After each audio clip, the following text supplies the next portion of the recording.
Buscando el milagro. María Dolores Estrella Casado. Dedicatoria. A todas las personas que encontré en el camino, porque para bien o para mal y sin ellas saberlo, han sido mis guías y mis maestros. Prólogo. Hoy, como de costumbre, me siento frente al ordenador, es temprano y tengo ganas de hacer algo diferente, hay una idea que ronda mi cabeza, pero no sé exactamente qué es. Primeramente, voy a repasar el correo acumulado, aunque no voy a perder lo más mínimo de mi tiempo en abrir mensajes, no tengo ganas de leer información que no me interesa ni descubrir negocios milagrosos para ganar dinero, esos emails para mí, son ladrones de tiempo, ya que con sus insistentes páginas, que envían una y otra vez, no hacen otra cosa que distraer a las personas que tienen algo interesante que hacer, y hoy, precisamente hoy, no quiero distracciones, hoy voy a escribir, porque es lo que en definitiva quiero hacer, y ya no me valen las excusas de estar atrasando todo esto día tras día. Quiero que hoy sea distinto, lo primero que he hecho al levantarme, ha sido preparar un termo con café, porque estoy segura de que tomaré más de uno. Ya tengo dispuesto el lugar perfecto para sentarme a trabajar, como hago a menudo, me pondré junto a la ventana, y como acabo de regar todas las plantas y macetas del patio, el olor a tierra mojada llega hasta aquí y eso me ha de inspirar. Precisamente hoy, estoy dispuesta y preparada para escribir una historia, mi historia, necesito vaciarme, como se dice vulgarmente, para poder contarle al mundo entero, cómo a pesar de los obstáculos que la vida ha puesto en mi camino, he logrado salir adelante superándome día a día, aunque para eso, primeramente he tenido que curar mis emociones y mi pasado, he curado mis viejas heridas y he conseguido entender cómo a pesar de todo y de todos, estoy aquí resurgiendo como el ave fénix y con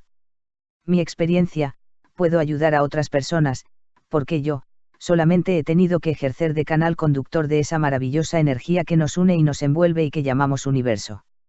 Me comparo con otras personas de mi quinta y me doy cuenta de que llevo muy bien la edad, tengo más de medio siglo pero me encuentro joven y llena de vitalidad, aún sigo despertando talentos en mi interior ya que estoy acostumbrada a leer mucho, porque me ayuda a estar al día y con ello aprendo lo que no pude estudiar en la universidad, jamás me he quedado impasible viendo el correr de los años y no he parado de profundizar en distintas materias de estudio, porque con ello, mantengo mi mente activa y motivada, por eso, dentro de mí, rondan numerosas ideas y ganas de hacer cosas nuevas, por suerte, llevo a mis espaldas cuantiosas vivencias de un pasado no muy lejano y sin pensarlo más de la cuenta, he tomado la decisión de contar parte de mi historia y dedicarla a todas esas personas que no me conocen y a esas otras, que aun conociéndome, apenas saben nada de mí. Percibo, que mucha gente de mi alrededor, cuando lean lo que viene a continuación, podrán darse cuenta de que nada es imposible, solo hay que creer en uno mismo y tomar acción. Haciendo un repaso sobre mi pasado, me doy cuenta de que buena parte de mi existencia, ha sido muy movida, mi infancia transcurrió sobre los pilares de una familia de clase media barra baja, con algunas carencias, aunque nunca nos faltó lo imprescindible y siempre procuré ser feliz. La juventud la viví con muchas emociones y algún que otro sinsabor, porque cuando somos jóvenes, apenas nos damos cuenta de lo que ocurre a nuestro alrededor, porque solo pensamos en comernos el mundo y disfrutar. Ahora me encuentro viviendo la madurez, ya nada me asusta porque estoy en el ecuador de mi existencia y es ahora, cuando la vida quiere salir por todos los poros de mi piel, es ahora cuando quiero hacer cosas que no pude realizar en su momento, ya que aún me quedan ganas de mostrar al mundo, todo aquello que quedó almacenado. No voy a escribir una autobiografía de mí misma porque todavía me quedan muchos años por delante para dar guerra, pero sí que quiero exponer que aunque las situaciones sean adversas, se pueden conseguir objetivos sin importar los años que acumulemos, el dolor que sintamos o el tiempo que hayamos tardado en decidirnos a realizar lo que de verdad queramos hacer. Soy una persona sencilla, no poseo estudios universitarios, pero he aprendido mucho en estos años, y tengo a gala que he leído más libros que algunas personas que pasaron por universidades, tienen una carrera y se sienten instruidas. Para mí, la verdadera escuela y en la que he aprendido mucho más que otras personas, es la universidad de la vida, porque en ella, tuve que aprender a desenvolverme sola para aprobar las correspondientes asignaturas sin ayuda de nadie, por mí misma, tuve que asimilarlo todo y es por eso, que te pido a ti lector, que disculpes si en algún momento me desvío del tema, creo que lo que tengo que contar, no tiene por qué ir seguido de fechas concretas, así que voy a tratar de exponerlo mejor posible todo lo que quiero decir, utilizaré un lenguaje coloquial y con mi forma de escribir, quiero que te sientas como si me tuvieras enfrente tuyo, como si fuéramos dos amigos que charlan y se cuentan sus penas, ya que esto debe de ser algo parecido a una confesión. Recuerdos. Desde muy temprana edad, estuve relegada a un segundo plano, soy la cuarta de 5 hermanos, la pequeña, era y es la pequeña, la más consentida y la que más quebraderos de cabeza proporcionó a mis padres, a mis hermanos y a toda la familia en general. Mi padre, tenía visión de futuro, quizás por la época que le tocó vivir, nos inculcaba que estudiáramos una carrera para defendernos el día de mañana. Mi madre, sin embargo, solo decía que había que encontrar un buen marido y casarse, porque si sabíamos mucho y teníamos un buen empleo, serían ellos los que se beneficiarían de nuestras carreras. Yo quería estudiar medicina, me embelesaba viendo películas y documentales de médicos y cirujanos, pero claro, mis hermanas mayores ya se habían ido casando y el puesto de la chica de los recados quedó vacante, y desde entonces me convertí en la chacha de la casa, con todos mis respetos hacia esas dignas mujeres, así que a la edad de 17 años, cuando más receptiva estaba a los conocimientos, mis ansias de estudiar quedaron enterradas para siempre. No podía hacer lo que de verdad me atraía, quería estudiar, pero ni por asomo tenía una opción. También me gustaba cantar, pero me quitaron la idea de la cabeza a base de parodiarme y hacer burlas malintencionadas, era su modo de decir que eso no tenía futuro, que no era para mí y que me buscara algo más serio. Cuando cantaba, no lo hacía mal, durante un tiempo estuve de vocalista con un conjunto de la época y actuábamos en fiestas cuando nos contrataban, pero a pesar de ganar varios premios y algún dinero, el grupo no prosperó. Como tenía que hacer algo para el día de mañana, me inscribí a un curso de administración y contabilidad, algo que hoy llamaríamos economía y finanzas, y a los pocos meses de terminar, me contrataron de secretaria en unas grandes oficinas. Empecé a sentirme independiente, tenía un trabajo, disfrutaba de un sueldo y siempre estaba activa.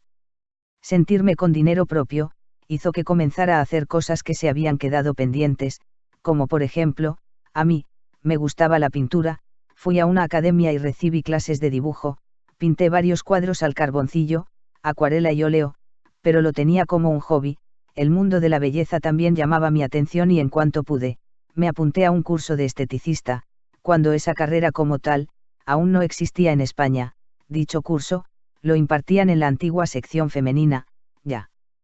que era un programa ideado solo para mujeres, y al finalizar ese innovador proyecto, que creó gran curiosidad, fuimos entrevistadas por la prensa, nos hicieron fotografías para el periódico local y se creó una gran expectación. A esta profesión, le veía un futuro prometedor, inocentemente pensé en que podía dedicar una habitación de la casa de mis padres para ejercer lo que había aprendido, pero poco a poco, me fueron espantando la clientela, porque si mi tiempo libre lo dedicaba a otra cosa, aparte de mi trabajo de secretaria, no tendría un momento para hacer la comida a mediodía, lavar los platos, planchar la ropa o arreglar la casa, y tengo que reconocer que envidiaba a algunas de mis compañeras de curso por sus avances, ya que con el tiempo, llegaron lejos. Como administrativa, estaba bien, tenía un sueldo, pero yo tenía otros objetivos y no me quería quedar ahí, así que cuando nos propusieron jornada intensiva en la empresa, no lo pensé dos veces y me matriculé en el instituto para terminar el bachiller superior en clases nocturnas. Ya estoy contando demasiado de mí, pero es necesario que lo sepan para lo que voy a escribir a continuación. Estando un día en el trabajo, al llegar la hora del café, me uní a una de las conversaciones que tenían mis compañeros. Comentaban que se reunían semanalmente para hablar de ovnis, meditación, reiki, remedios ancestrales, y yo les pregunté si me podía unir a su grupo. Me dijeron que sí, así que quedé encantada. Había nacido la tendencia de seguir la llamada nueva era, y aunque todo aquello podría ser nuevo para mí, en lo más profundo de mi ser, ya conocía aquellas medicinas alternativas que tanto me apasionaban. Por eso, el poder acudir a aquellas conferencias me llamaba tanto. Con aquel grupo, podía dar rienda suelta a mi imaginación porque estaba en mi salsa, charlábamos y compartíamos nuestras experiencias, anécdotas e historias. En ocasiones salíamos a hacer trabajos de campo en todo lo que se refiere a grabar psicofonías en casas abandonadas o marchar a cazar ovnis en noches estrelladas. Éramos lo más parecido a una asociación y siempre estábamos al día de cada una de las cosas nuevas que surgían, pues nos apuntábamos a todos los cursos que daban los gurús de turno. Junto a ellos aprendí y practiqué cosas como técnicas de regresión a vidas pasadas, sanación por imposición de manos, lectura de tarot, reiki, radiestesia, quiromancia, runas, amuletos, talismanes, y un largo etcétera. También se impartían seminarios de terapias para canalizar energías con quartzus. Conocí las propiedades de la mayoría de las gemas semipreciosas, aprendí a sanar con colores, cromoterapia, y cosas tan inverosímiles como la mediumnidad a través de Francisco Cándido Xavier o Divaldo Pereira Franco. Conocimos a Pachita y la vimos operar en directo a varios pacientes con las manos, con la única ayuda de una navaja oxidada. Descubrimos la práctica de la pintura en trance a través de Gasparetto. También le di un sentido a la escritura automática, con Amalia Domingo Soler. Ya que no había tenido en cuenta, que esa facultad ya la practicaba desde mi niñez. Todo eso y más, formaba parte de una amalgama de cosas diferentes, pero no me sorprendía de nada ya que mi interior decía que todo aquello lo conocía de antemano. Cuando llegó mi cumpleaños, una amiga de toda la vida, me regaló un libro, El Kybalión, y ahí es donde verdaderamente comenzó mi andadura. El Kybalión se convirtió en mi libro de cabecera, entendía lo que decían sus páginas, pero no llegaba a ponerlo en práctica, no tenía apoyo de nadie y lo sentía como algo imposible de lograr. Con respecto a mi entorno, me trataban como si fuera una extraña que se dedicaba a cosas raras. Hasta llegar aquí, pasé por un matrimonio infernal, recibía palizas casi a diario, tuve un hijo, me separé cuando en España aún no había divorcio, sufrí una violación a manos de 4 desalmados, recurrí a un aborto clandestino por el que casi pierdo la vida y me vi en la calle, sin trabajo y sin saber qué hacer, porque mi familia no me prestó el apoyo suficiente y en alguna ocasión y junto a mi hijo de apenas 1 año, tuve que dormir en el albergue municipal. Lo que acabo de contar, no es para echarle la culpa a nadie, sino más bien, para reafirmarme a mí misma y poder decir con orgullo, que pude salir de aquella situación y ahora, al haber vivido en primera persona todas esas experiencias, me veo capacitada para poder ayudar a otras personas cuando se encuentren en iguales o parecidas circunstancias y quieran solicitar mi ayuda y servicios. Al poco tiempo de separarme, me presenté a unas oposiciones para funcionaria del Estado, aprobé con el número 1, así que ya mi vida comenzó a tener un cariz diferente y económicamente hablando, ya estaba más tranquila. Me marché de casa de mis padres y me fui a vivir a un piso de alquiler. Una vecina cuidaba a mi hijo cuando yo estaba trabajando y esa mujer se convirtió en una madre para mí y en una verdadera abuela para mi retoño. Habían transcurrido un par de años, era joven aún y pronto conocí al que sería mi nueva pareja, aunque todo aquello que en un principio parecía ser amor, no era más que un espejismo, era una necesidad que tenía porque no quería continuar sola, porque inocente de mí, creí que con un hombre a mi lado, me sentiría protegida, así que, aunque me pese, tengo que reconocer que a pesar de querer a mi marido, la experiencia de mi segundo matrimonio fue un error que acepto, lo tengo asimilado, lo vivo como una costumbre, ya que me siento sola en determinados momentos, sobre todo a la hora de tomar decisiones, porque la soledad en compañía es peor que la soledad como tal. A pesar de todo, aquello que parecía amor, dio su fruto y tuve 2 hijos más, que unidos al anterior, son una bendición y el motor de mi vida. Hoy, recapacito y me doy cuenta de que nadaba contracorriente porque solo pretendía agarrarme a una tabla de salvación para dirigir mi vida hacia un horizonte que ni siquiera conocía, y doy gracias a Dios por haberme regalado a esta pareja, pues gracias a ella, he podido completar mis conocimientos. Él nunca se ha interesado por lo que me gusta, le resulta difícil salir de la zona de confort para hacer algo diferente, él deja que me dedique a mis cosas, que no le moleste y tengo que decir que gracias a su actitud conformista, he podido viajar a multitud de conferencias y seminarios viviendo transformadoras experiencias en diferentes localidades, recorriendo muchas de las ciudades de la península. He recorrido media España participando en ferias alternativas y mercados medievales. En su momento lo hice por sacar adelante a mis hijos, ya que mi marido estuvo una larga temporada sin conseguir trabajo y yo estaba al frente de todos los gastos de la casa, pero, pese a los malos tiempos que me tocó vivir, nunca me he quejado, siempre he tenido buen humor pues hacía lo que me gustaba, viajaba, conocía gente y me adentraba en un mundo de posibilidades, pero dentro de mí, percibía que alguien, iba dirigiendo mis pasos hacia algún lugar, cosa o persona que sabía que existía, pero que no conocía y yo, segura de encontrar ese algo, seguía buscando para ver si encontraba lo que tendría que descubrir algún día en algún lugar. Con el tiempo y mucho esfuerzo, pude montar mi propia consulta esotérica, ya no llevaría una vida tan ajetreada y podría estar más tiempo en casa, Pero pasados unos años de tranquilidad y debido a un malestar generalizado, se me comunicó que padecía un cáncer. Ahora que creía que iba a terminar con tanto sufrimiento, la vida me daba la espalda y todo eso, unido a una situación de inestabilidad sentimental, fue la guinda del pastel, ya que mis hijos aún eran muy pequeños y todavía me necesitaban. Me ayudó el estar trabajando en un hospital y los médicos se portaron muy bien conmigo, ya que aceleraron los trámites cuanto pudieron para operarme rápido. La noche antes de la operación, alguien vino a visitarme. Fue una aparición de luz que se asemejaba al Maestro Jesús. Se acercó a mí, puso su mano derecha en mi cabeza y susurró: «Todavía no es tu tiempo». En ese momento de emoción, sentí correr la sangre por mis venas, noté cómo el aire entraba y salía de mis pulmones, sentí una temblorosa convulsión recorriendo todo mi ser. Era como si me hubiese conectado a la corriente eléctrica y notaba cómo la energía me entraba por la cabeza y salía por la yema de los dedos de mis manos y de mis pies. Acto seguido, comencé a llorar sin darme cuenta, ya que las lágrimas fluían como agua de manantial. Pasado un rato, que no sabría definir cuánto duró, me quedé dormida. Al día siguiente, la especialista de digestivo junto con la cirujana, me hicieron las pruebas pertinentes para detectar el lugar exacto en donde estaba ubicado el mal para acto seguido, llevarme al quirófano, pero decidieron que no me iban a operar, que el tumor no existía pues había desaparecido como por arte de magia y aunque las pruebas diagnósticas existen y las guardo celosamente por si alguien duda, en aquella sala, hubo comentarios de todos los colores. Aquello era increíble. El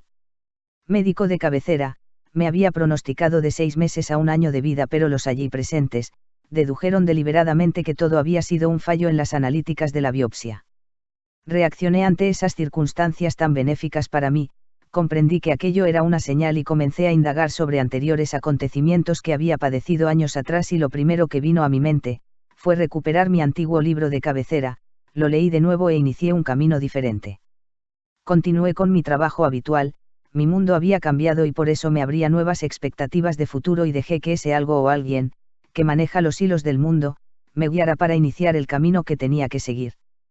Quería aprender de todo, iba a seminarios, ferias, cursillos, estaba imparable, pero quizás por eso mismo, otra vez ese alguien me frenó los pies. Ocurrió cuando menos lo esperaba. Estábamos en una feria alternativa en una ciudad lejos de nuestra residencia, allí teníamos un stand montado con productos para la venta, me acompañaba mi marido, porque al no trabajar, lo tenía de ayudante. Una noche, después de cerrar el recinto, fuimos a cenar y nos dirigimos de regreso a la pensión donde dormíamos, pero un coche se cruzó en nuestro camino y salí disparada por el parabrisas. Solo recuerdo que antes de caer al suelo, pude sentir cómo unas manos invisibles me recogí y animé.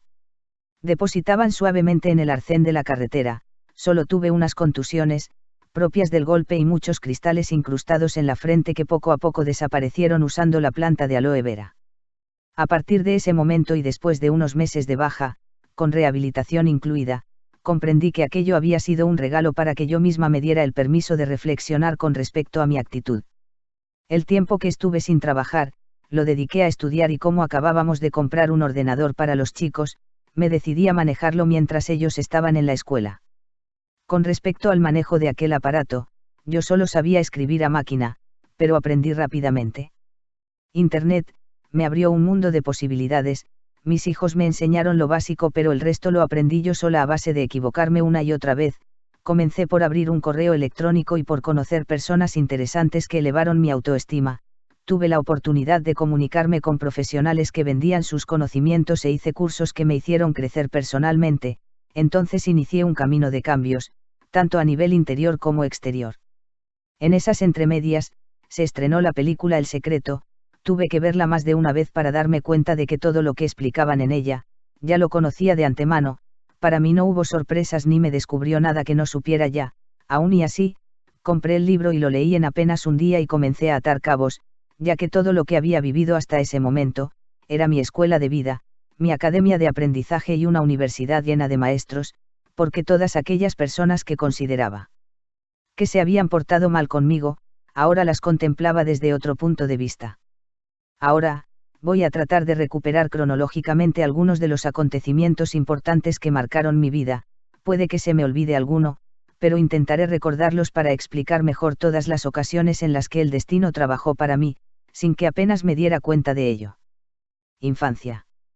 Como cualquier niña de apenas 5 años, mi vida transcurría feliz, era muy alegre e imaginativa, tanto es así, que por las noches me levantaba de la cama para hablar con alguien. Ese alguien, no era nada más ni nada menos que José, aquel que descifraba los sueños del faraón, el mismo que vendieron sus hermanos a cambio de un plato de lentejas en el desierto.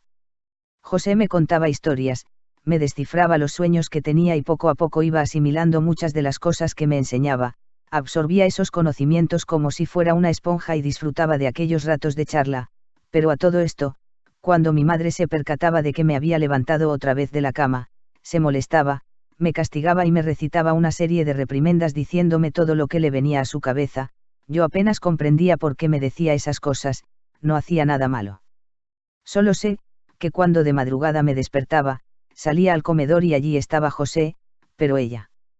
Solo me escuchaba hablar con alguien que ella no veía, se enfadaba porque no me creía y porque no la dejaba dormir y tantas cosas me decía, que poco a poco me fui apartando de aquello que para mí era una maravillosa experiencia que jamás olvidé. Era muy pequeña para tomar conciencia de lo que me ocurría, aparte de eso, no tenía a nadie de carne y hueso que me pudiera instruir al respecto, solo recuerdo vagamente que las vecinas venían a preguntarme cosas que querían saber y a las que yo les respondía porque tenía clarividencia y ante sus inquietudes, yo hablaba y hablaba, sin saber realmente qué era lo que le respondía a cada una de sus preguntas, pero lo cierto es que acertaba con mis respuestas. Para mí, todo eso era un juego, una fiesta, una diversión que me cautivaba, me hacía sentir mayor, me mantenía en vilo y hacía que yo misma me hiciera preguntas inverosímiles a pesar de mi corta edad, pero para los demás, era como si estuviera haciendo algo malo, todo era pecado, hablaban de fantasmas, de cosas de miedo, y qué sé yo. Por aquellas fechas estaba próxima a hacer la primera comunión, pensé mucho en el castigo y en el infierno, estuve dudando sobre esas experiencias pues no comprendía tal reacción de mi entorno, por eso, cuando pensaba en el lindo traje que había hecho mi madre para ese día, pasé por alto aquellas enseñanzas y al final pude olvidarme de todo. Pasaron unos 10 años más o menos, durante ese periodo de tiempo, estuve desconectada del mundo espiritual, me olvidé de los ángeles de la guarda, esquivé a los profetas y me aparté de José, pero una y otra vez, por cualquier razón, volvían a mí esos seres, para recordarme que tenía una misión y que habría de hacer algo, pero, ¿qué tenía que hacer yo? Juventud. Recuerdo mis 17 años como si fuera ayer, los viví de una manera fascinante, romántica, inolvidable y feliz, en la que podía presumir de mis primeros zapatos de tacón, el primer maquillaje y el poder disfrutar bailando como loca en los originales guateques que organizábamos en casa de los amigos, siempre y cuando sus padres nos dejaban el salón y el tocadiscos, para pasar la tarde, porque en aquella época no había discotecas como ahora. Cuando de vez en cuando nos reunimos de nuevo, ya que no hemos perdido el contacto, rememoramos lo traviesos que éramos cuando los dueños de la casa se despistaban y aprovechábamos para apagar la luz y bailar algo lento con el chico o la chica que nos gustaba. ¡Qué recuerdos! Con esa edad, vivía muy ilusionada, era toda una mujer, podía conocer chicos, formaba parte de algunas de las pandillas del barrio y nuestra diversión, aparte de organizar guateques, era hacer excursiones, irnos a merendar al campo o subir los fines de semana a la montaña, pero lo mejor es que me enamoré, fue una de las experiencias más hermosas de mi vida, ya que comencé a vivir mi primera historia de amor, ese gran amor que nunca se olvida y a pesar del tiempo transcurrido, aún tengo en la memoria esas fechas, ya que fueron 3 años emocionantes y de aquel novio, guardo un bello recuerdo, pero la cosa no salió bien, cortamos la relación y la historia no tuvo un final feliz como en los cuentos. Mi vida transcurría tranquila, tenía 18 años cuando sucedió una de las tragedias más significativas que conmocionó el país, vivimos el primer atentado terrorista de la historia de España que yo recuerde. Un coche saltó por los aires debido a la explosión y se colocó encima del tejado de unos edificios colindantes, pero todo eso, yo ya lo sabía, lo había descubierto, 3 días antes por medio de un sueño, fue tan impactante y tan real que se lo conté a mis padres nada más levantarme de la cama, incluso hice dibujos de lo que había soñado, pero me llamaron fantasiosa y no me hicieron caso, aunque al ocurrir de verdad y salir las fotografías en la prensa, pude ver con estupefacción que se parecían a los dibujos que había hecho días antes en la libreta y me asusté, quise saber más, pero en ningún momento tuve una explicación por parte de nadie y mucho menos, por parte de mis padres, ya que no quisieron investigar qué era aquello que me estaba sucediendo, dijeron que era un sueño al que yo le había puesto una interpretación, pero que me olvidara de esas locuras, así lo hice y ahí quedó todo. Comencé a hacerme más retraída con el resto de la gente, mis experiencias no tenían explicación alguna para los que me conocían, y yo, continuaba teniendo visiones y sueños que se hacían realidad pasados 2 o 3 días, aparte de eso, también me ocurrían otras cosas, como por ejemplo, cuando se acercaba a mí, una persona enferma, tenía la necesidad de tocarla y las manos me ardían al contacto con la misma, algunas de ellas, se aliviaban de su padecimiento, me pedían que las tocase, me solicitaban un masaje, o requerían de mis consejos, pero en cambio otras, se asustaban y procuraban no estar cerca de mí. Poco a poco me fui apartando de aquella gracia, que no hacía más que perjudicarme, pues para mi círculo de amistades, era la chica rara, la que hablaba con los espíritus, la que tenía sueños proféticos y a la que apodaban bruja. Ahora tenía 20 años, había roto con mi novio y continuaba con mi trabajo, entonces, quedó un puesto vacante en la empresa y me quedé de encargada de la comercial del almacén de la fábrica. Uno de los chicos que trabajaba allí me comenzó a rondar y al final comenzamos a salir y nos hicimos novios, no era mala persona, era un muchacho muy gracioso, aparentemente me quería mucho, me colmaba de atenciones para envidia de mis amigas, así que tras 2 años de relación, nos casamos, pero en menos de 15 días pude ver su verdadero carácter. Comenzó dejando el trabajo, holgazaneaba visitando todos los bares que conocía y se gastó en poco tiempo todo lo que había recibido de la liquidación. A partir de ahí, empezó a exigirme dinero, quería la ropa limpia y planchada, la casa debía estar en orden, y si por la noche quería fiesta, tenía que estar dispuesta a ello, pero yo estaba muy cansada, ya que tenía que ir a trabajar bien temprano y cuando llegaba a la vivienda, me lo encontraba todo patas arriba y a él, tirado en el sillón con un montón de botellines de cerveza e innumerables colillas de cigarros en el cenicero y en el suelo.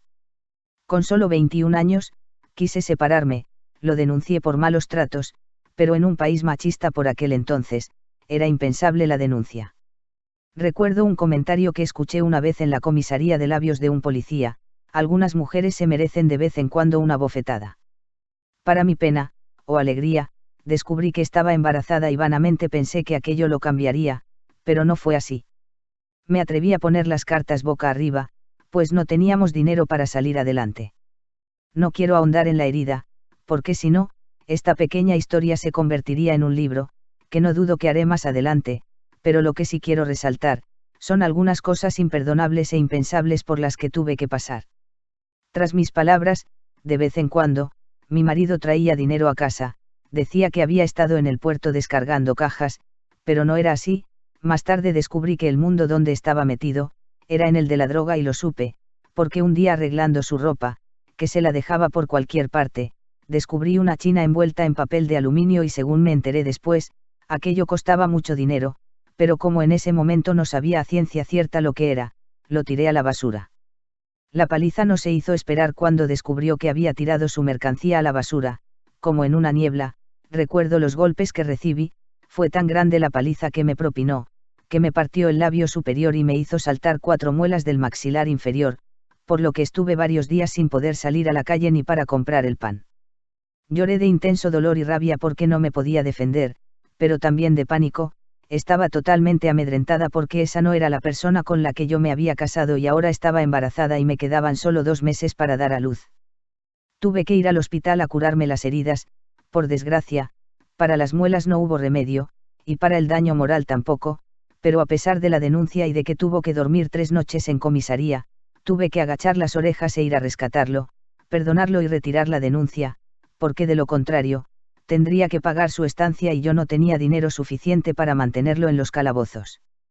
Transcurría el mes de mayo, estaba súper embarazada, pues me quedaba un mes para dar a luz, me sentía muy pesada porque aparte de trabajar en una oficina, cosía ropa para gente de la calle. Mis clientas, eran personas generosas que muchas veces cuando me traían trabajos, también me entregaban algún que otro alimento, sobre todo, leche, galletas y magdalenas. Algunas vecinas, sabían de mis circunstancias, ya que en ocasiones, adivinaban que no tenía nada para llevarme a la boca y al saber de la situación, no querían que pasara hambre, así que me traían encargos para que me ganara algo de dinero para ayuda del pago del alquiler de la vivienda y para preparar todo lo que iba a necesitar el bebé que estaba en camino. También me traían ropita usada de sus hijos ya mayores y comida, para que me alimentara y estuviera fuerte. Había trabajado mucho ese mes y tenía dinero ahorrado, pero mi hermana pequeña, con gran maldad, hizo que devolviera la máquina de coser que me habían prestado. Ella no tuvo caridad conmigo, pero yo tuve orgullo para devolverla aunque no era de ella, pero entonces, decidí que con mis ahorros, me compraría una máquina de coser. Hablé con el dueño de la tienda y adquirí una de las mejores, la superautomática. Como no tenía suficiente, la pagué a plazos, porque antes la palabra de uno significaba más que cualquier firma y comencé a disfrutarla, porque seguí cosiendo y recogiendo más trabajos. Estaba feliz, aquella máquina eléctrica era una inversión, venía con muchas prestaciones y cosía a una velocidad increíble y eso me facilitó la opción de amortizarla en poco tiempo porque comencé a trabajar para una fábrica muy famosa que suministraba trabajo para las amas de casa, que como yo, necesitaban un plus en su hogar. Al principio se me dificultó coser toda aquella ropita de las muñecas de la época, porque eran prendas muy pequeñas, aunque pronto le cogí la maña y comencé a sacarme un buen sueldo, aunque lo que ganaba, lo tenía que esconder o decir que ganaba menos, porque de lo contrario, mi cónyuge me lo quitaba y se lo gastaba. Mi hijo nació sano y salvo y tuvo todo lo que podría necesitar un bebé: cuna, ropita, colonia, talco, etc., y todo lo que yo amorosamente había cosido y tejido para él. El nacimiento del niño no cambió en nada el carácter del padre, muy al contrario, empeoró, y cuando yo no estaba en casa, todo lo pagaba con él, no le daba de comer, lo dejaba llorando en la habitación o le tiraba un zapato a la cuna para que se callara y no lo molestara. Cuando me enteré de lo que hacía con el bebé, busqué poner remedio. Mi marido no trabajaba y era impensable pagar a una cuidadora. Se lo dije a mi madre, pero ella no estaba por la labor de dejarme una mano, no quería niños en su casa a pesar de que era su nieto, y aunque se lo quedaba a regañadientes, tuve que aguantar muchas de sus impertinencias. Ahora mismo, recuerdo esa situación y solo de pensarlo se me pone la piel de gallina. Debido a la maternidad y a tener que estar de baja varios meses, perdí mi trabajo en la oficina, entonces me coloqué en una casa para cuidar a 2 niñas y hacer las labores propias del hogar. Tenía que trabajar, pero yo no me quedaba muy tranquila, aunque el bebé, al fin y al cabo, se quedaba a cargo de su padre, pero había algo que rumiaba en mi interior y no me gustaba la angustia que me producía el saber que estaba con él. No tardaría en averiguarlo, porque un día, al llegar de trabajar, me encontré al niño echado en la cuna, blanco como el mármol y sin responder a mis estímulos. Todo indicaba que estaba deshidratado, aunque eso lo supe después. Cuando ocurrió todo, me enteré de lo que sucedía, y es que cuando mi hijo lloraba, le mojaba el chupete en leche condensada hasta que se calmaba, pero no tomaba ninguna clase de líquido. Yo lo venía observando un poco triste y sin ganas de querer comer casi de nada, y como yo trabajaba mucho y llegaba tarde a casa, pedí el día libre a la señora para llevarlo al día siguiente a su pediatra, pero lamentablemente no tuve que esperar al día siguiente, ya que aquel mismo día hubo que llevarlo de urgencia sin esperar la cita que tenía prevista, así que en poco menos de 2 días, casi lo pierdo. Tengo que dar gracias a que acudí rápido, porque de ese modo, el niño se pudo salvar. Como ya no me fiaba de mi marido, ahora marchaba a trabajar con mi hijo. Salía de casa a las 5 de la madrugada porque tenía que hacer las escaleras de varios edificios de 10 plantas que iba alternando durante la semana. Para no hacer ruido, tenía cuidado de que el bebé, que apenas contaba 8 meses, estuviera dormidito y tranquilo para que no se pusiera a llorar. No quería que despertara a los vecinos, por eso, lo dejaba en el hueco de la escalera de la planta baja e iba bajando los pisos limpiando planta por planta con mucho cuidado, y de allí, marchaba a casa de la señora a la que le cuidaba las niñas. En multitud de ocasiones y siempre que la recuerdo, no me olvido de darle las gracias por cómo se portó con nosotros, porque podía trabajar, ganar un jornal por cuidar a sus hijas y de paso, me permitía cuidar también a mi hijo. Además, comíamos allí, por tanto tenía un gasto menos, y mi marido, para no hacer comida, se iba a casa de su madre a la hora del almuerzo. Así pasaban los días, hasta que un abogado me dijo que me iba a ayudar, pues aunque no había divorcio, sí que podía conseguir la separación, y para ello, él mismo, se lo tenía que comunicar a mi marido. Pareció que aquello le hizo reaccionar y días después se colocó a trabajar en una empresa de reparto, pero tuvo la desgracia de tener un accidente. Se salvó de milagro, estuvo más de 20 días en el hospital porque se había roto el fémur derecho, la cadera y la clavícula izquierda, así que cuando regresó a casa, llevaba escayolada toda la pierna derecha hasta la cadera, y también un cruzado para inmovilizar la espalda, para que la clavícula fuera al sitio. Ni qué decir tiene que eso supuso más trabajo para mí, tenía que atender el trabajo, la casa, al niño y ahora a él, tenía que lavarlo cuando hacía sus necesidades, incluso darle la comida. Esto era una prueba muy dura para mí que apenas tenía 23 años y pasaba muchas necesidades, incluso no podía comprarme unos zapatos de charol que había visto en un escaparate y que no podía evitar mirar cada vez que pasaba por la zapatería, que era a diario. Mi marido se recuperó rápidamente, dicen que bicho malo nunca muere, y al poco tiempo, comenzó a hacer de las suyas y como no podía salir a la calle, empezó a invitar a amigotes a casa para emborracharse y comer de todo, vaciando la nevera y lo poco que tenía en la despensa. Como no podía con tanto, decidí hablar con el abogado para que siguiera con su trabajo. La situación se mantuvo un poco más de tiempo en que aguanté estoicamente como pude, pero cuando le enviaron la sentencia de que debía abandonar el hogar, su respuesta fue totalmente agresiva. Descubrí el animal que habitaba en él y la paliza no se hizo esperar. Después de los golpes, quedé un rato en el suelo sin poder moverme. Más tarde, a eso de las 3 de la madrugada, él estaba durmiendo borracho. Perdido, y yo me levanté, me fui hacia la habitación en donde cosía y alcé una losa del suelo donde guardaba el libro de familia y el poco dinero de que disponía, cogí una toquilla, arropé a mi niño y me marché de casa para siempre, a unas sabiendas de que perdería todos mis derechos. Llegué a la comisaría, puse la denuncia correspondiente y me permitieron llamar por teléfono. Mi familia tardó en venir a por mí, pues las llamadas a esas horas tan intempestivas les hacía pensar que era una broma de mal gusto, pero al final contestó a la llamada una hermana mayor que vino a recogerme junto a su marido. Le conté por encima lo que había pasado, pero era tarde y nos acomodamos para dormir. Al día siguiente marché a casa de mis padres, pero para mi desgracia, no fui bien recibida. Mi madre solía decir, el que hizo el escombro, que se lo eche al hombro, pero como no tenía otro lugar a donde ir y todas mis cosas estaban inaccesibles para mí, no tuve más remedio que aguantar y tragar ruedas de molino. En esas circunstancias y con todas nuestras pertenencias en la casa que ahora habitaba aquel maltratador, estaba como un animal enjaulado al que le echaban de vez en cuando algo de comer como si le hicieran un favor, así que me armé de valor y estuve unos días vigilando, controlando sus horarios, y cuando salió de la vivienda para hacer su paseo habitual por varios bares de la zona, contraté un motocarro y entre mi cuñado, mis sobrinos y 2 chavales más, recogí todo lo que pude y lo repartí entre la casa de mis hermanas y la de mis padres. Con mis padres estuve unos 2 meses, tiempo suficiente hasta que pude organizarme un poco mientras conseguía un trabajo. No tenía más remedio que aguantar el desprecio de mi hermana pequeña y sus comentarios, pero era joven y tenía agudizado el instinto de supervivencia. Más tarde, comencé a echar en falta algunos regalos, recuerdos, colecciones de cromos, broches, libros, discos, etc. Descubrí que se los quedó mi hermana pequeña, pues mientras yo salía a trabajar, se dedicaba a escarbar en mis cosas, y se apoderó de muchos de los objetos que traje cuando salí de mi hogar, ya que pensaba que en casa de mis padres, los tendría a buen recaudo, pero no fue así. Ninguna de aquellas cosas las pude recuperar. Además, tuvo la desfachatez de ponérselas a la vista.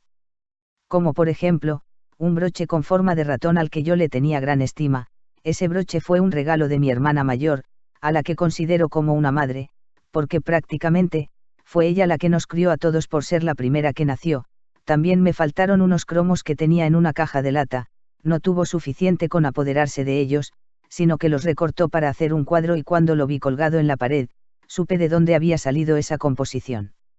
No dije nada porque esa hermana es muy leguleya e hiriente con sus palabras y yo estaría en aquella casa de paso. Además fue después cuando descubrí todo lo que me había robado.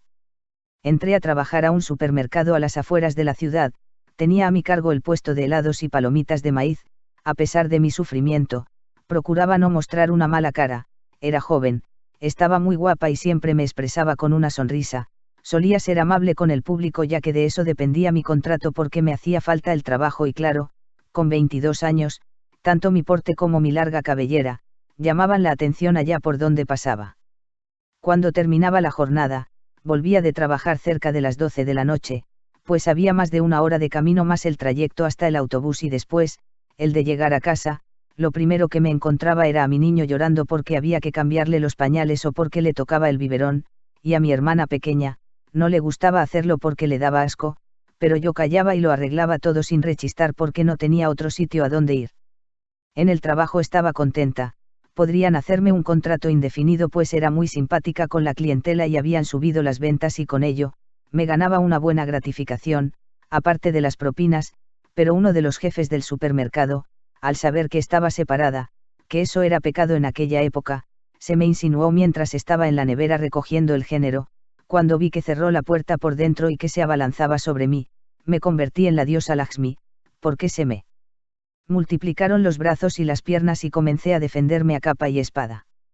Como era joven y estaba ágil, comencé a trepar por las estanterías, vi una lata de 5 litros de tomate frito que estaba abierta y se la tiré a la cabeza, se le derramó toda por encima y los que estaban fuera y habían sentido el estruendo, acudieron alarmados, pensando que pasaba algo peor, pero tras abrir la puerta del congelador, quedaron sorprendidos por el espectáculo, yo encaramada en lo más alto de las estanterías y el jefe, lleno de tomate frito, algunos sonrieron al ver aquel panorama.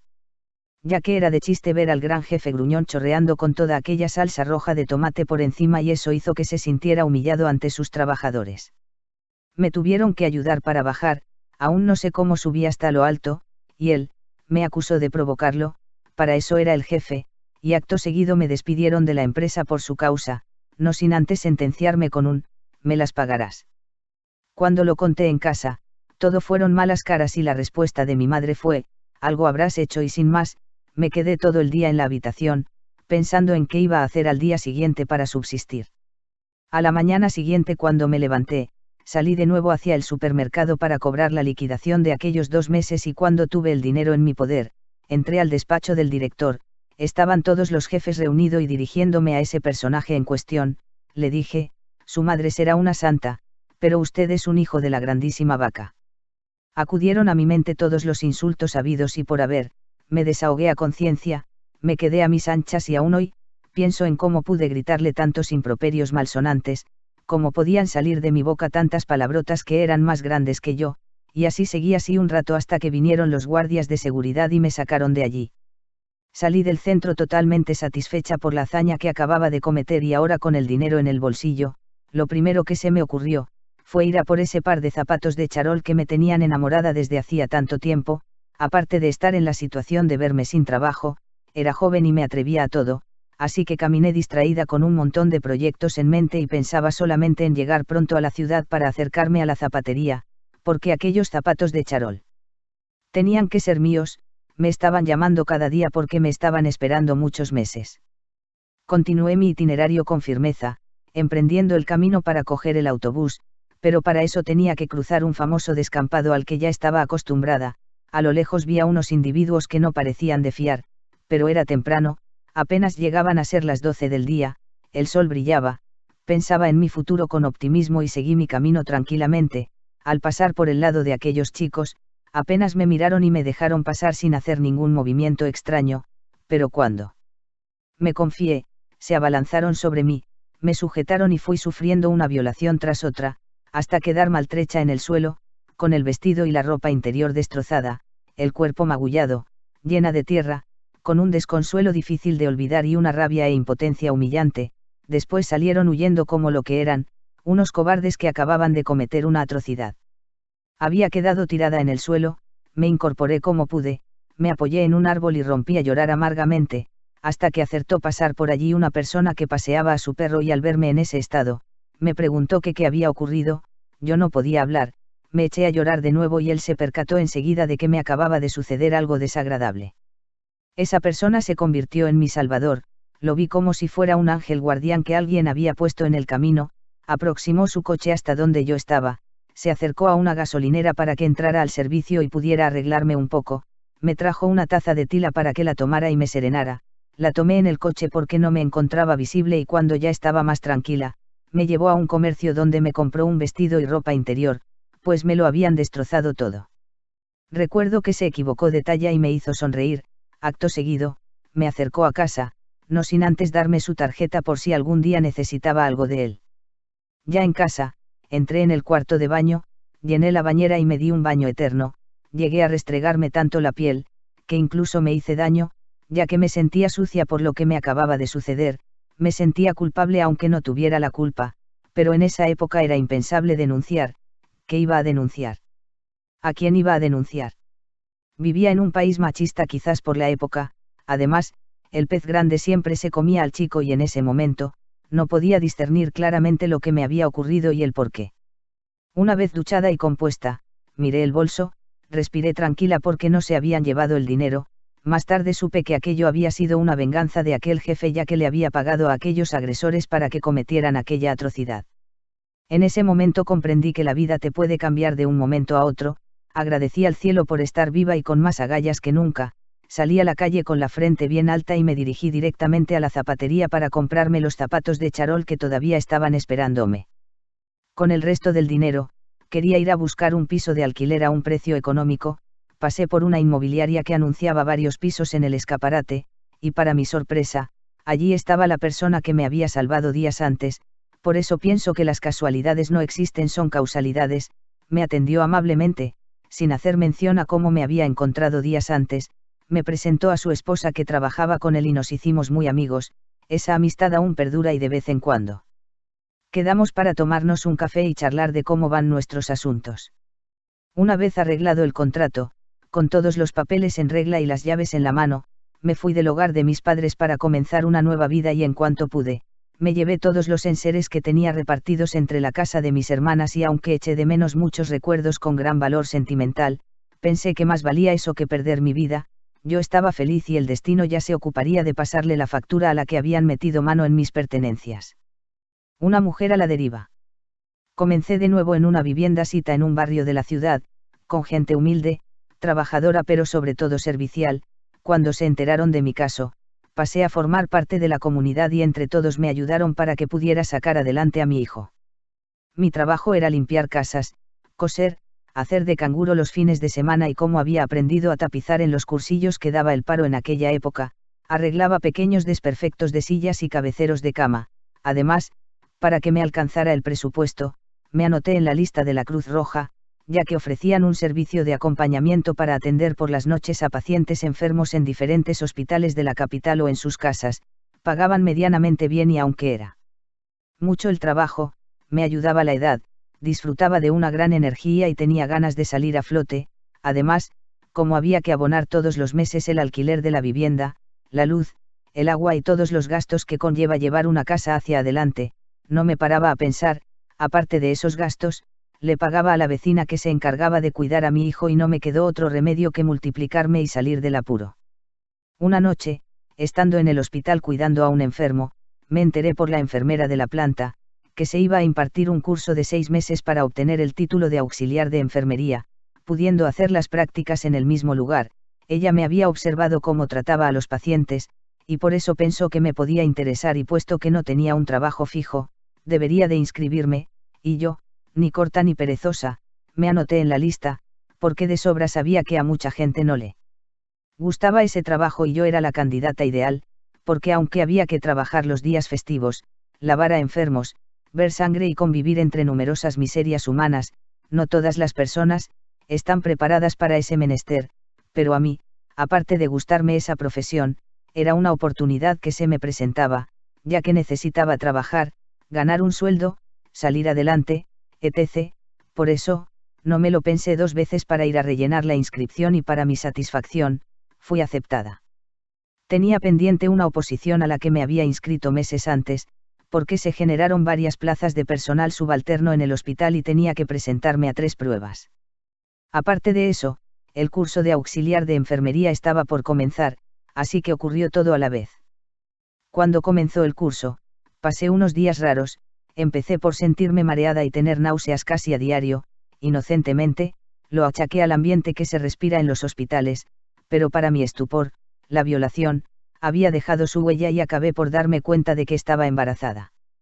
El problema del embarazo no me amedrentó, sabía que el tema de mi estado era preocupante, estaba a punto de cumplir la 12ª semana pero muy valientemente me presenté a las oposiciones, optando por varias categorías, así que tuve que ir al centro donde nos examinaban en varias ocasiones en pleno mes de diciembre.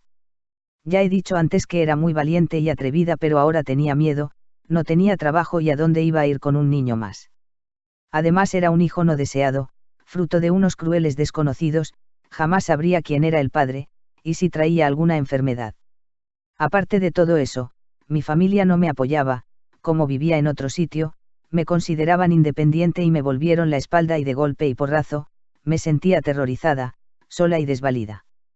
En aquellos días, estaba trabajando en una casa que estaba ubicada en un piso 19, recuerdo ese día como si fuera ayer mismo, una angustia se apoderó de mí cuando salí a barrer el balcón, miré hacia abajo y reparé en lo pequeñas que se veían las personas y pensé que si caía por allí, no viviría para contarlo, la vista se me nubló y un mal pensamiento llegó a mi mente, porque en mi desespero, pensé en tirarme por el balcón y ya alguien se haría cargo de mi hijo, pero el sonido del teléfono me sacó de aquel aturdimiento, fue como si despertara de un sueño y al decir, diga. Pude escuchar con agrado la voz de una de mis amigas, me derrumbé y le conté lo que me ocurría, me consoló y quedamos para vernos más tarde, así que cuando salí del trabajo, vino a recogerme y me pude desahogar con ella. En aquella época, pensar en abortar, era algo casi imposible, en España solo se hacían clandestinamente y muchas hijas de papá tapaban sus vergüenzas de ese modo, pero tenías que conocer a alguien que te llevara al sitio y era muy costoso y yo no tenía dinero suficiente ni tampoco disponía de un pasaporte para ir a Londres, así que tenía que buscar un remedio urgente porque aquello crecería. A la consentida de mi hermana, le pagaron un aborto en Londres y cuando volvió, contó la experiencia como si fuera una aventura, dando pelos y señales de cómo transcurrió la operación.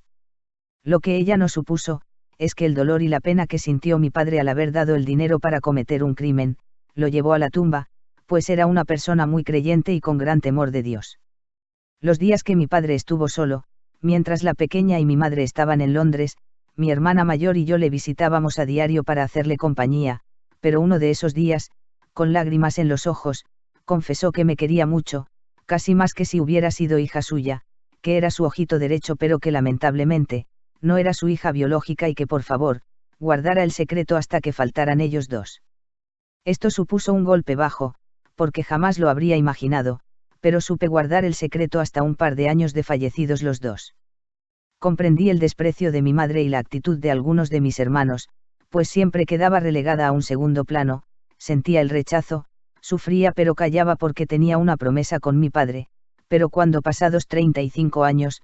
que se dice pronto, me enteré de que todas las barbaridades de la pequeña, me las habían achacado a mí manchándome con su estiércol, me rebelé y a partir de entonces, a todo aquel o aquella,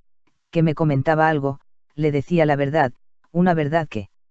dudo que su marido supiera, ya que su argucia para que nunca comentáramos nada, fue que mi madre separó a la familia y enemistó a los hermanos, todo por defender a quien menos se lo merecía, hasta para la herencia, la carota se llevó todo el dinero que había antes y después de morir mi madre, los enseres de la casa, fotos, recuerdos, regalos, y todo eso era de los 5 hermanos, además cobró más que lo que yo gano en 18 meses y a los demás nos quedó una limosna después de pagar abogados y papeleos. Esto es una espinita que tengo clavada y que saldrá el día menos pensando, por eso lo he escrito, es mi derecho al pataleo y a poner las cosas claras. Retomando lo que estaba contando antes, esta amiga, con toda la confidencialidad del mundo, me comentó que había una señora que acababa de salir de la cárcel porque había realizado abortos y la habían pillado pero que la acababan de dejar en libertad, porque el padre de una de las chicas a las que había atendido, había pagado la fianza, para que no hablara ni diera nombres de nadie. Yo estaba desesperada, le pregunté a mi madre por un teléfono para salir de la situación en la que me encontraba, porque por la hija del portero de la finca sabía que tenía información de sobra para dejarme una mano y varios teléfonos de clínicas aquí en España, aunque ellas decidieran ir a Londres como quien se toma unas vacaciones. Además de confirmarme que no me ayudaría, me contestó que me buscara la vida, le pregunté que por qué, le había resuelto el problema a la leguleya y me contestó que ella se lo merecía más que yo. Tuve que morderme la lengua para que no saliera de mi boca lo que poco antes, nos había confesado mi padre, el pobre hombre, no se merecía un disgusto así. Tal y conforme estaba la cosa, di media vuelta y me marché. Llamé a mi amiga y le dije que me llevara al domicilio de la señora para hablar con ella, al principio dudó en llevarme a aquel lugar, pero después de ver mi estado de desasosiego me acompañó a la casa. Llegamos a la dirección y aunque en principio no quiso atendernos, abrió la puerta y entramos, pude ver a una mujer que había sufrido en sus carnes el desamor y el abandono, Por eso se apiadaba de las chicas que iban a pedirle un servicio de aquella clase, porque sabía, que cuando iban hasta aquel lugar era porque no les quedaba otra alternativa, ya que ser madre soltera era algo denigrante, no como ahora, y el tormento de lo que les podría ocurrir después, es que serían señaladas con el dedo acusador por mucha gente que se daba golpes de pecho en misa de 12 y ante los demás, siempre serían humilladas, como si llevaran en la frente la letra escarlata, y muchas mujeres que no sabían dónde ir, acababan suicidándose si no podían resolver el problema. Era una crueldad por parte de la sociedad, pero era lo que les esperaba, y en su desespero y por miedo al que dirán y a la falsa moral de la época, acudían hasta allí. Cuando acertamos a traspasar la puerta, le comenté lo que me había sucedido, pero me explicó que ya no podía hacer nada. Comencé a llorar y mi amiga le dijo que me habían faltado unos segundos para que me hubiera suicidado, tirándome al vacío desde un piso 19 que era donde trabajaba y que estaba desesperada. Algo obligó a la mujer para que pudiera reaccionar, porque se apiadó de mí y de mis circunstancias, no sin antes comentarme la situación en la que se encontraba ella, y decirme que no se hacía responsable de lo que me sucediera después, porque bastante llevaba ya a sus espaldas. Le pagué lo que llevaba encima como señal y quedé para el día siguiente en una dirección donde debía acudir con el resto del dinero para que hiciera su trabajo. Aunque era mucho para mí, debería buscarlo bajo las piedras. Como no tenía más ahorros, tuve que pedir prestado, era mucho lo que tenía que reunir, más de un sueldo de la época, así que entre varias personas que me demostraron su apoyo y sin confesarles para qué lo necesitaba, logré reunir el capital suficiente e ir a un lúgubre lugar donde me practicaron un aborto por el que casi pierdo la vida, ya que comencé a sangrar abundantemente durante varios días, pero yo fui más fuerte y aguanté sin ir a un hospital donde se habría destapado todo. Además, no quería descubrir a la persona que lo había hecho, pues para mí en aquellos momentos fue un ángel salvador. Gracias a mi predisposición y a mi fe, salí airosa de aquella situación. Quedé muy débil porque había perdido mucha sangre, adelgacé hasta llegar a la talla 34, pero me había quitado un peso de encima que era lo más apremiante. Ahora, recapacito y pienso que cuando somos jóvenes, actuamos de un modo inconsciente, ya que vivimos ajenos a las cosas que nos suceden, y en lo que a mí respecta en algún momento, me he arrepentido de haber tomado esa determinación al actuar de ese modo. Porque solo veía el problema que se me venía encima, porque tendría que rendir cuentas frente a la sociedad y mi vida estaría marcada de por vida, ya que sería señalada con el dedo allá donde fuere. Ahora pienso en que algún día, tendré que rendir cuentas a alguien superior y espero que me entienda. Ya repuesta de tanto ajetreo, recibí una carta anunciándome que había aprobado el examen de la oposición y que tenía la plaza en propiedad, pero mi puesto no fue para cuidar enfermos, mi destino era elegir entre la lavandería o la cocina, ya que había sacado el número 1, y yo, que había pasado necesidad y hambre en algún momento, opté por la cocina. Al menos siempre habría algo que llevarse a la boca, por algo tenía que empezar. Además, el haber sacado tan buena nota, para mí supuso estar orgullosa de mis habilidades, porque lo había obtenido sin ayuda de ninguna clase. Sánate para sanar. Con mi vida relativamente resuelta y con muchas experiencias a mis espaldas, comencé lo que llamaríamos una nueva existencia. Ahora disponía de un sueldo fijo para atender mis gastos más precisos, mi hijo crecía a su ritmo y se hacía un hombrecito, y yo quería recuperar el tiempo perdido. Tomar posesión de mi plaza en propiedad fue muy gratificante, aunque mi destino fue comenzar a trabajar en un hospital de una ciudad diferente. Esa situación me hizo pensar que todo era nuevo y me dispuse a comenzar desde cero. Allí conocí a personas a las que les gustaba todo lo referente al tema alternativo y comencé a asistir a sus reuniones para aprender distintas técnicas de curación. Todo ese mundo, siempre había estado presente en mi vida, me fascinaba, me llamaba, era porque lo conocía de antes, y cada día me adentraba más en él, pero tenía unas viejas heridas que curar y eso hacía que no me encontrara ni preparada ni confiada para ayudar a otras personas. Tenía que curarme antes de curar a los demás. En aquella escuela taller, conocí la verdadera sanación, aprendí a canalizar energías, averigué lo que son los chakras, obtuve la maestría en Reiki, me certifiqué como terapeuta en flores de Bach e hice un máster de 3 años sobre parapsicología y ciencias afines, y como una cadena, un eslabón me llevó a otro. Tenía mi propio gabinete esotérico. La medicina alternativa, hoy llamada complementaria, estaba en auge, y el siguiente paso fue ser propietaria de una revista y tener un programa de radio. Asistía a eventos y seminarios, me codeaba con gente muy conocida de la época y aparte de la radio, estuve varias veces en televisión y parecía que el mundo estaba a mis pies. Conocí de nuevo el amor, me casé y tuve otros 2 hijos, pero cuando ya me encontraba en la cima, o creía estarlo, otra desgracia se me vino encima. Querido lector, sé que te habrás fijado en que siempre hablo en primera persona, pareciendo que olvido a las que tengo alrededor, pero es que en lo que se refiere a mi existencia, siempre he sido yo, la que he tirado del carro y la que en todas las ocasiones ha sacado las castañas del fuego, y ahora que me amo incondicionalmente, y me acepto como dice en unos de sus libros Louis L. Ay, tengo que darle valor a mi vida y a mis hechos.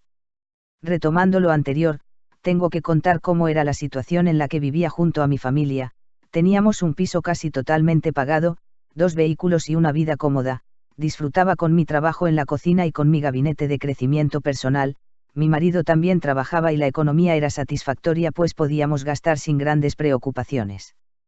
Como estaba destinada en un pueblo y a mi marido le habían ofrecido un puesto más seguro en la capital, decidimos trasladarnos. Yo me alegré porque, a pesar de disfrutar con mi trabajo, no conecté con la gente del lugar, ya que eran unas personas muy cerradas y de viejas convicciones, y no me sentía muy a gusto con ellas.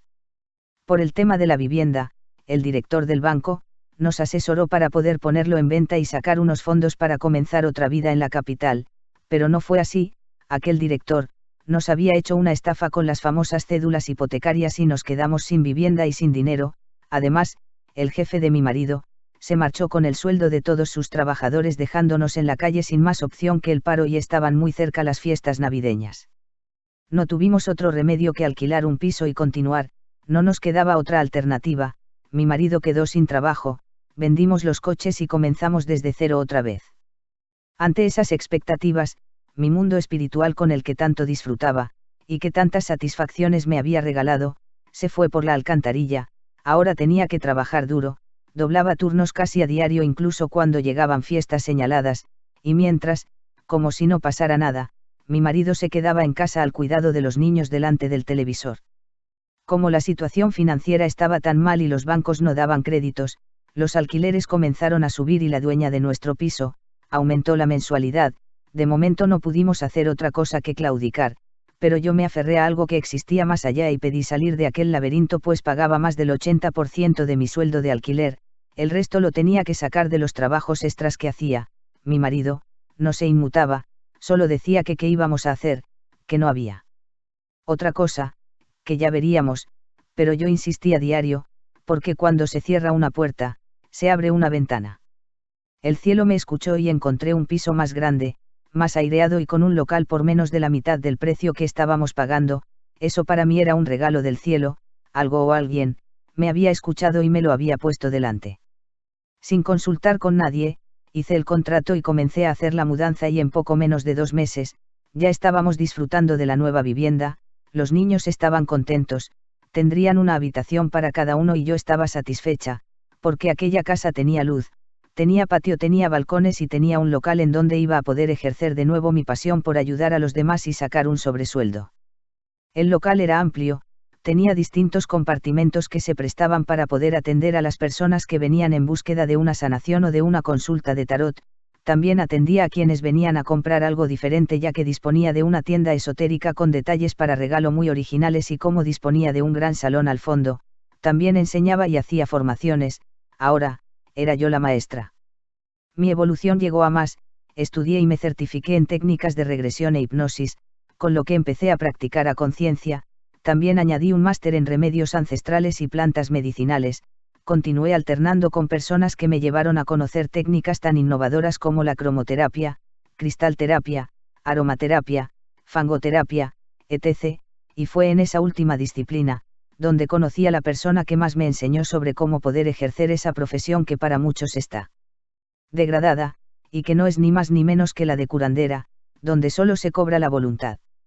Comenzó por hacerme ver que tenía que darle más valor a mis conocimientos, y de ese modo, yo podría tener una tarifa de precios sin incomodarme, pues a mí los conocimientos no me los habían regalado, los había tenido que pagar, y sobre todo, tenía que valorar el tiempo que gastaba con cada persona, pues el tiempo vale oro y este no se recupera. Cuando me preguntó por los precios y le contesté que por mis servicios cobraba la voluntad, me hizo ver que cuando yo iba al mercado, tenía que abonar lo que marcaba la factura, ni menos, ni más, tenía que pagar luz, agua y los productos que utilizaba, así que me alentó a que hiciera un curso específico de masaje tanto deportivo como relajante, y lo complementara con otros de drenaje linfático y terapia craneosacral. Además, como tenía conocimientos de base por mi especialidad en estética, no me sería difícil terminar dicha formación y con un diploma por delante, la gente estaría más convencida a la hora de pagar y yo más segura a la hora de cobrar. Al llegar a aquel centro, para mi sorpresa, me encontré con personas conocidas, ya que una de las profesoras había estudiado estética conmigo años antes. Hablamos de cómo habían sido nuestros diferentes caminos y me preguntó por qué dejé aquel futuro tan prometedor que tenía, y al fijarme en los maquillajes, las cremas, las camillas y el ambiente que se respiraba allí, volví a interesarme por el mundo de la belleza que había dejado atrás y recuperé mis principios e hice un reciclaje completo de todas las materias. Incluso me especialicé en caracterización y tanatoestética, algo innovador y con pocos profesionales que se presten a ejercer esa profesión, porque la gran mayoría de personas le tiene miedo a los difuntos. Comencé a trabajar como freelance y estudié para ser personal shopper acompañando a señoras adineradas a hacer sus compras. El mundo del glamour, el estilo y la belleza se rindieron a mis pies y comencé a frecuentar diferentes tipos de eventos y personalidades, pero a todas las encontraba vacías. Solo les preocupaba la parte externa y llegó un momento en que no me interesó tanto la parte económica y le di más valor a las relaciones que tenía con distintos tipos de gente, viendo que a pesar de tener dinero, lujos, viajar y que podían gastar sin miramientos, también tenían problemas por resolver y yo era siempre su paño de lágrimas. En ocasiones llegaba a casa con la cabeza embotada, hacía míos sus problemas y aquella situación no me compensaba. En lo referente al trabajo, seguía igual, compaginaba todo lo que estaba a mi alcance, me recorrí media España haciendo de azafata para algunas marcas de cosméticos, también tenía la parte esotérica y no me perdía un mercado medieval que se me pusiera a tiro ni una feria alternativa en la que había sanadores, reikistas y tarotistas, porque yo era una de las participantes incondicionales y comenzaba a ser famosa en el medio. Ahora, tomo conciencia de cómo caminaba en esa etapa de mi vida, lo había pasado tan mal en las ocasiones en que me vi sin dinero, sin casa y sin medios para subsistir, que iba como un caballo desbocado y acudía a todo lo que me presentaban, pues yo era la que sustentaba la casa y el alimento y colegio de mis hijos, pero el universo, que es tan sabio y tan grande, me dio un tirón de orejas y, como mencioné al principio, tuve un accidente de coche que me colocó en el lugar que me correspondía. Durante mi convalecencia, y debido al dolor que sufrí por las contusiones y a que no quería tomar medicamentos, fui a un lugar donde, por cosas de la vida, estaba de visita un chamán del Amazonas. Yo había ido para ver si me aliviaban, pero me encontré con una conferencia de ese señor que, entre otras cosas, hizo referencia a la ayahuasca y de cómo encontrar a nuestro nahual. Pasado un rato, organizó una ceremonia y se dirigió a mí, encendió una pipa y me hizo unos pases mágicos con el humo.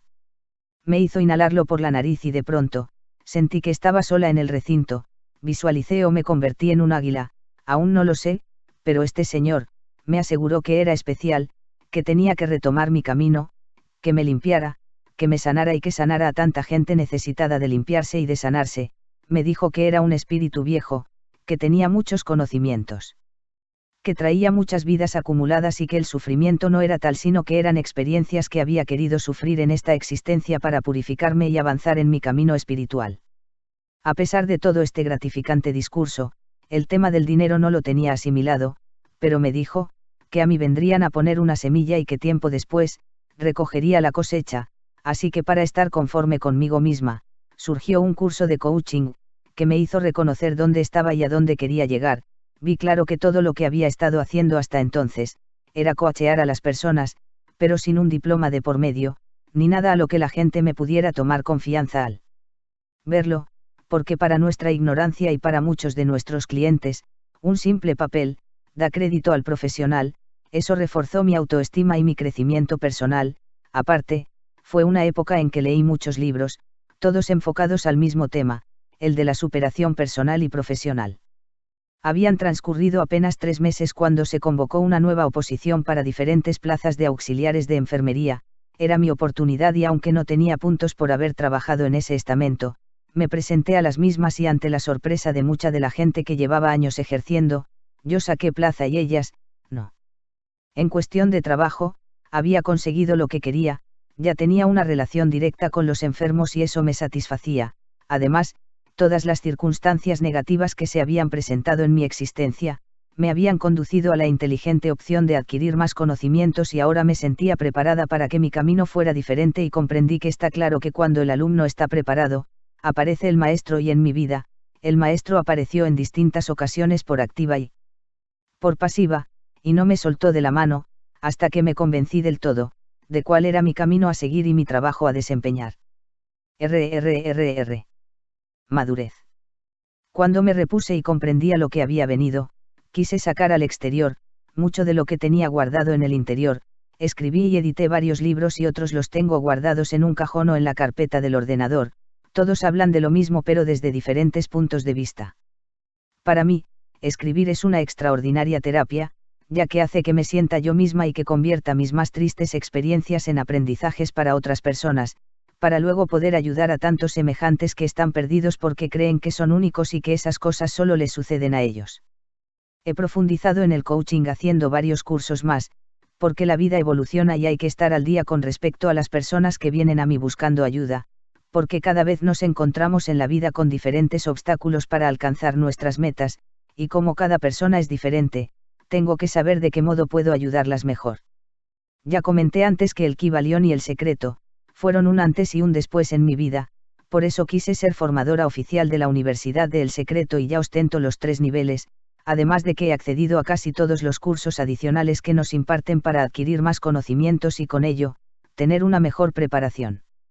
Lo último ha sido entrar en la Universidad de PNL, Programación Neurolingüística, ingresé porque es una herramienta grandiosa, ya que los resultados son espectaculares y se ven en apenas media hora en personas que llevan años de psicoanálisis, psicólogos o psiquiatras, sin ánimo de críticas para estos profesionales y ahora soy Master Coach Internacional en ventas con PNL.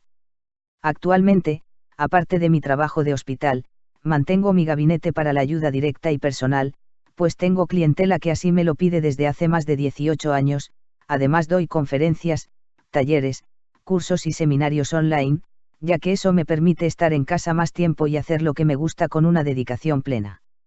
Ahora, no puedo decir que mi vida sea un remanso de paz, pero tengo que reconocer que he conseguido el equilibrio, veo la vida de un modo diferente y ya no me agobio por el dinero, mis hijos, son hombres hechos y derechos, cada uno ha elegido su vida y saben que en todas las circunstancias cuentan con el apoyo de su madre.